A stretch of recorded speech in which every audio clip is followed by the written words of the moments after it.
What's up guys, DIY Scoot. Before muna tayo mag-start, shoutout muna kay Shit with Chris, Pinoy Gaming Tribe, Marvy Junto Daw, Joshua Alan Salon. Shoutout sa inyo mga paps. Salamat sa panonood at pag-subscribe. So, diretsoin na natin to. Pagkakabit po tayo ng racing pulley and drive base. So, ito muna ang tutorial ko ngayon na may matutunan tayong lahat. So, akalasin ko yung apat na yan na nasa outer. Yan muna unahin natin. Gamit yung Y tools. Bale, ito yun. 10mm na Y tools. So, akalasin ko muna.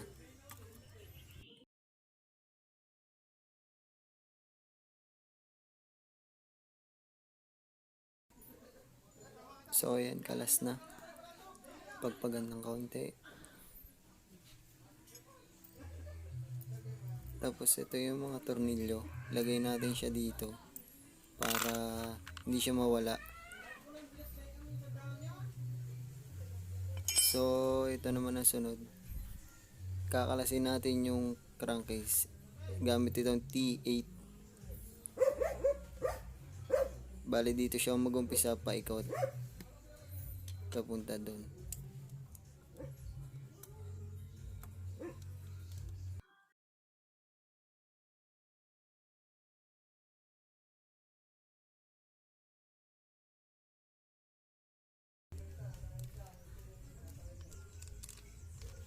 So, ito yung nasa ilalim.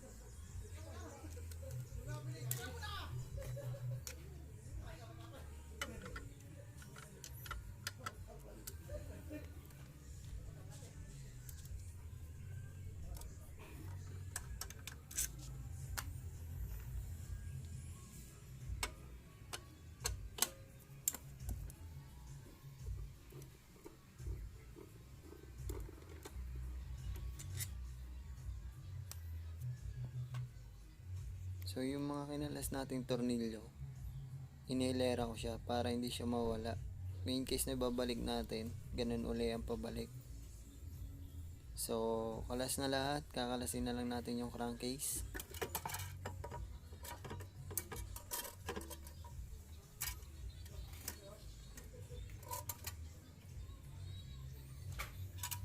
So, ito na yung ating crankcase. Kalas na.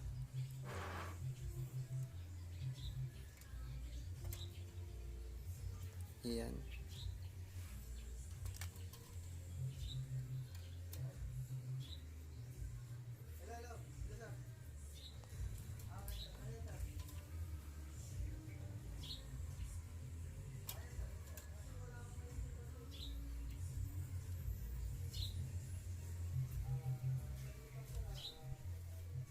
So, una natin gagawin ni luwagan natin yung torque drive.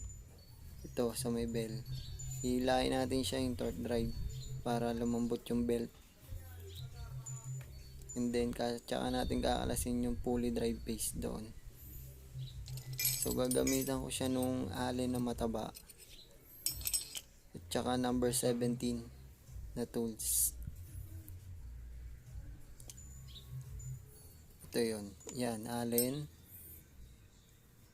Tsaka 17 na socket. Then, makikita nyo dun, kakalso ko siya. Papunta dun sa may bakal ng yan, paganyan. Tsaka natin iikutin.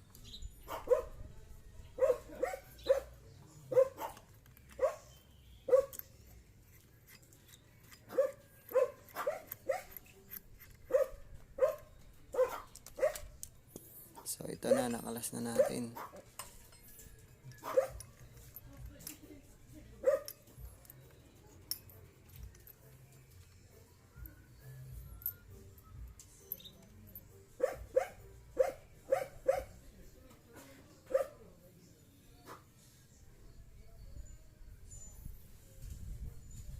Check din natin yung mga pulley, yung mga ngipin niya kung may mga dumi-dumi. ihipan natin siya, linisin para pag binalik natin hindi siya sumabit. So ito na yung ating pulley.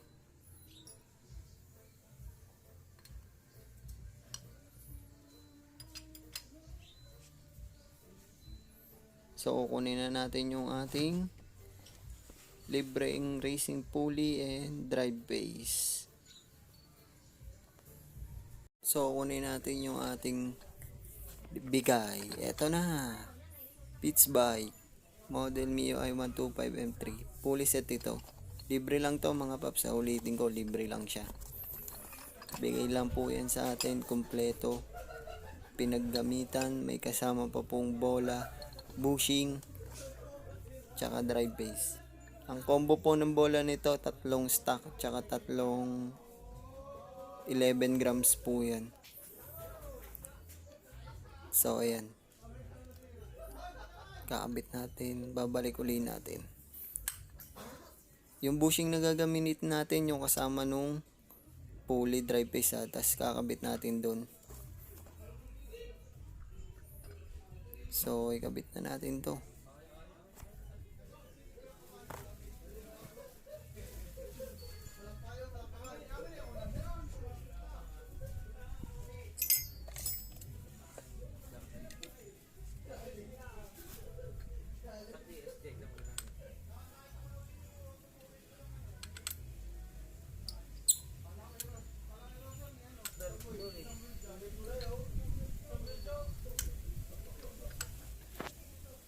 So yung una natin kakabit yung ating pulley muna.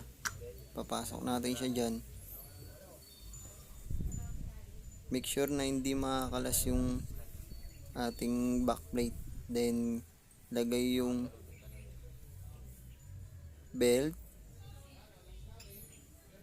And then yung ating drive base. Yan, papasok natin siya dyan. Make sure na hindi siya yung maigpit yung kagat nung doon sa ngipin para hindi siya masira. Tutuunan natin siya maigi para makita natin kung pumasok talaga siya maigi. Then babalik natin yung mga bushing. Bushing tuloy yung mga lock nut.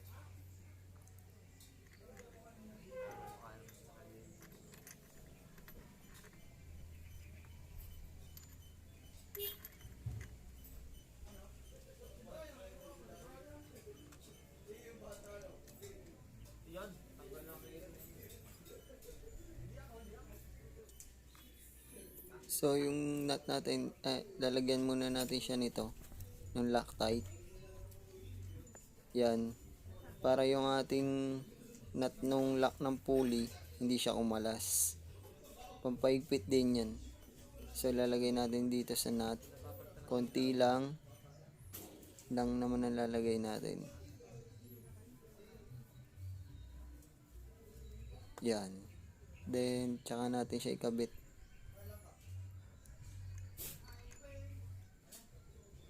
Huwag muna natin ikabit na sobrang higpit. Pakapitin lang muna natin sa loob.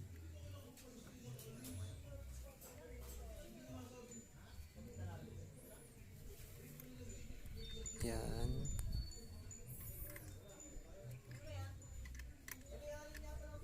And then ang pangigpit natin yung allen uli natin. Tsaka white tools na may 17 na socket. So pakontra naman yung ating higpit. Sa gills pa din ng drive base natin siya ikakalso.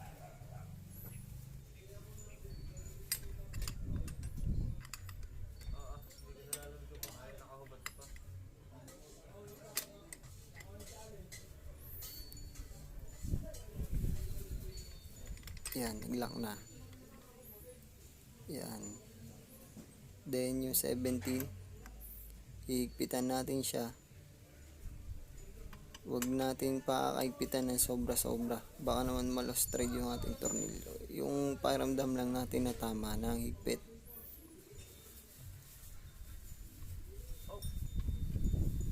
Yan, okay na.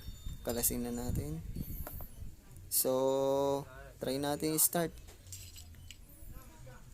kung ayos nga ang kabit natin.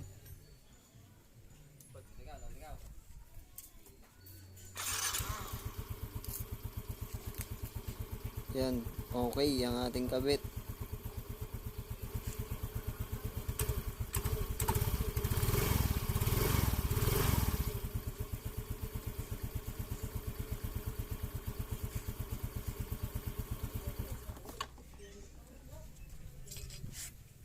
So dahil okay yung kabit natin, babalik na natin yung ating kinalas na crankcase cover. Punas-punasan din para malinis na, sayang naman nakalas na din. Punasan na din natin.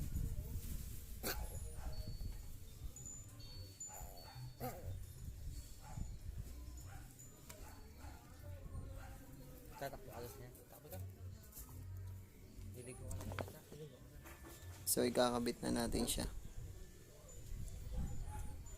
Tatama natin doon sa dowel yung nasa loob na bearing para pumasok siya. Pati yung mga dowel nung crankcase cover sa mga butas. Medyo mahirap nga lang to ibalik. Lalo na kapag yan, ganito. Hindi tumama o pumasok ka agad. Kailangan uli siyang kalasin.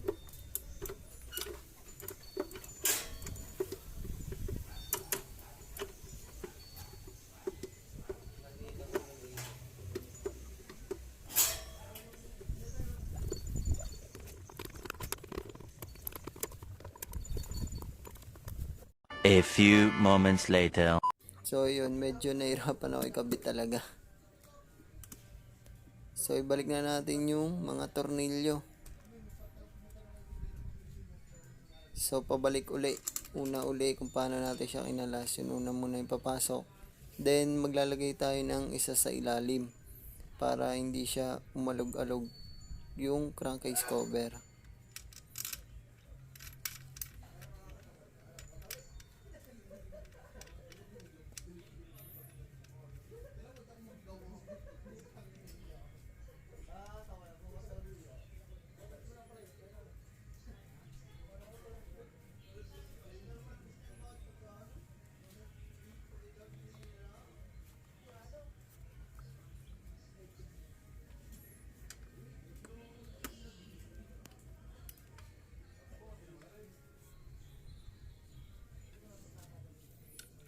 Then higpitan natin sila.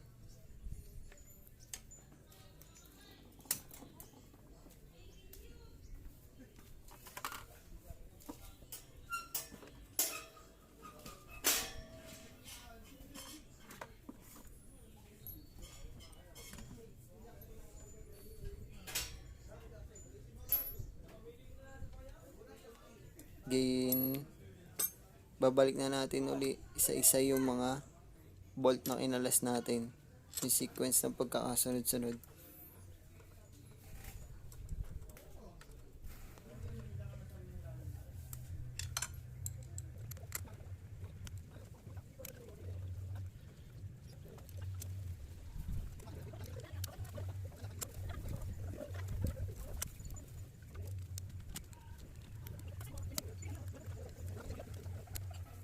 So ayun, naikabit na natin lahat. Then balik natin itong foam.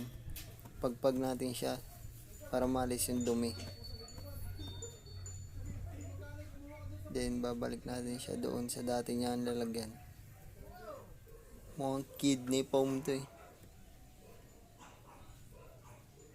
Ayan, kabit natin, balik natin yung foam. Then balik uli natin yung harang. Kakabit uli natin yung 4 na tornilyo na kinalas natin kanina.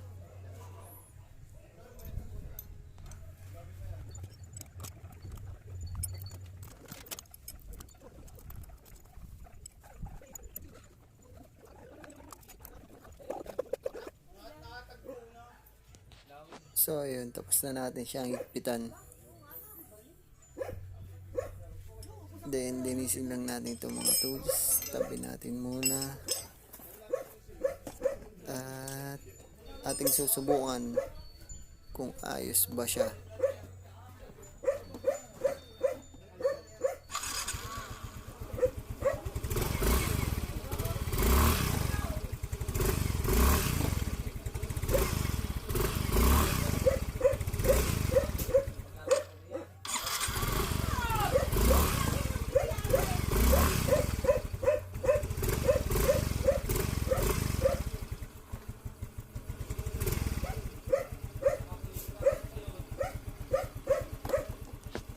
So ayos yung ating fully dried face.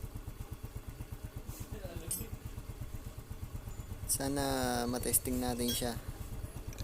So salamat po sa inyong panonood, na may matutunan po tayong lahat. Sa mga hindi pa nakaka-subscribe, subscribe po kayo. Peace out.